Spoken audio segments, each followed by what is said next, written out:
Profesor Cayo Pamungkas menjelaskan perbedahan konflik Aceh dan Papua dalam diskusi publik yang diselenggarakan imparsial. Menurut Cayo, Aceh ikut terlibat dalam perjuangan kemerdekaan Indonesia, sementara Papua tidak, namun lebih dahulu merdeka sebelum Indonesia merdeka. Terima kasih. Mungkin Bapak Ibu, rekan-rekan semua, mungkin perjelas sebetulnya apa perbedaan konflik di Aceh dan Papua. Pertama, secara historis, Aceh dalam masa perang kemerdekaan mendukung ya berdirinya Indonesian State, negara Indonesia. Walaupun nanti dalam perjalanannya kemudian ada DITI, kemudian ada Gerakan Aceh Merdeka karena ketidakpuasan terhadap kebijakan pemerintah. Namun Papua itu berbeda. Ini ada Adi Ambrosius ya. Orang Papua merasa bahwa dirinya itu telah merdeka 1960 ya. Karena pada masa itu Belanda melakukan rencana dekolonisasi yang disampaikan oleh Bapak Pendeta Ronald ya.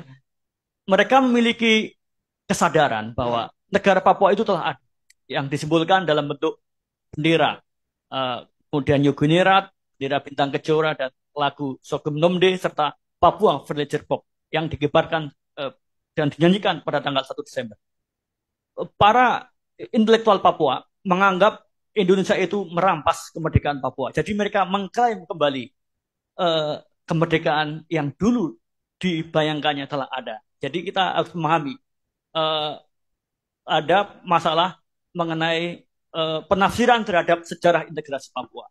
Jadi kalau kita merefer ke penelitian LIBI ada 4 akar persoalan. Pertama adalah masalah penafsiran terhadap sejarah integrasi Papua dan status politik Papua. Karena sebagian kalangan intelektual Papua menganggap bahwa ya mereka dulu telah merdeka, Indonesia itu adalah kolonial, dan the act of rejoice atau pepera dilaksanakan dengan intimidatif, dengan it is not a act of rejoice, bukan tindakan pilihan bebas seperti yang dijamin di dalam New York Agreement 1962, tetapi dia adalah pilihan yang dipaksakan.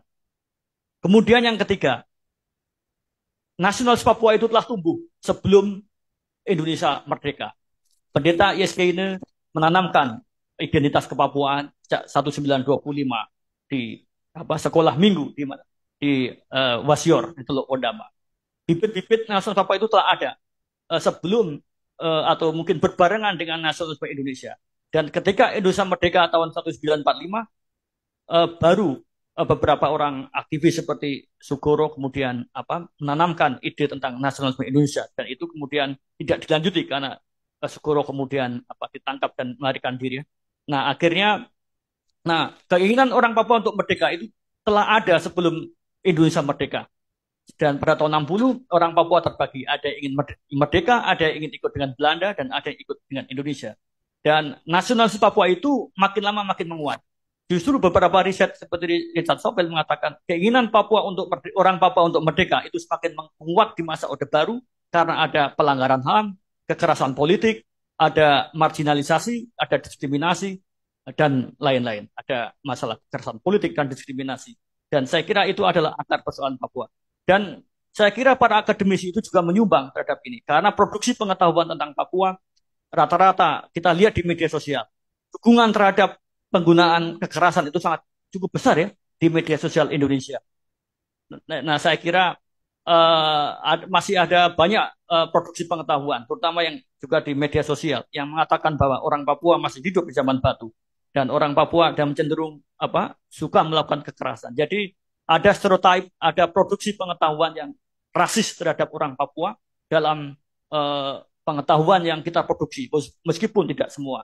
Jadi termasuk adik-adik mahasiswa ada tekan media untuk bersifat krisis ya, untuk membongkar, mendekonstruksi nalar dari arus besar di media sosial yang mengendaki operasi militer. Benar nggak ya? Saya baca, karena saya tidak punya Twitter juga, tidak punya Instagram, saya tidak punya akun di medsos kecuali Facebook ya. Namun beberapa laporan katakan itu. Kemudian ya saya kira titik temunya adalah crimes against humanity ya, seperti yang Pak Usman dalam protokol 21977 konvensi Jenewa 1949 protokol 2 tambahan disebutkan adanya konflik domestik, perang yang negara melawan kelompok pemberontak itu disebutkan. ada 3 kriteria. Pertama adalah the war against occupation, ada the war against racism, apartheid. Yang ketiga adalah saya lupa, perang melawan rejim militer seperti yang ada di Burma. Nah, memang konflik di Papua memenuhi protokol 2 1977 Konvensi Jenewa tentang hukum humaniter. Jadi kalau ada penetapan daerah konflik atau penetapan daerah operasi militer, maka kedua belah pihak harus bertanggung jawab untuk melaksanakan hukum humaniter. Tidak boleh menembak warga sipil. Dan kalau ada penembakan atau penyiksaan terhadap warga sipil, maka kalau dalam skala luas, maka bisa dijadikan kategori crimes against humanity. Dan kalau pelakunya adalah OPM, ya hanya bisa dihadiri di ICC, ya, di International Court, karena dia kan pihak belligerent. Jadi penentuan status OPM itu tidak main-main, bahwa mereka bisa dianggap memiliki kemampuan untuk melaksanakan hukum humaniter karena memenuhi kriteria the war against occupation, itu ya. Jadi, dan yang ketiga, apakah punya implikasi? Punya. Kasus Sudan Selatan, mengapa dia merdeka dari Sudan? Karena crimes against humanity, operasi militer Sudan di Sudan Selatan yang banyak membunuh warga sipil. Jadi hati-hati. Ini kalau pelabelan OPM kemudian diteruskan dengan konflik bersenjata, operasi daerah operasi militer, crimes against humanity, maka akan ada intervensi internasional di Sudan Selatan. Mungkin itu ya.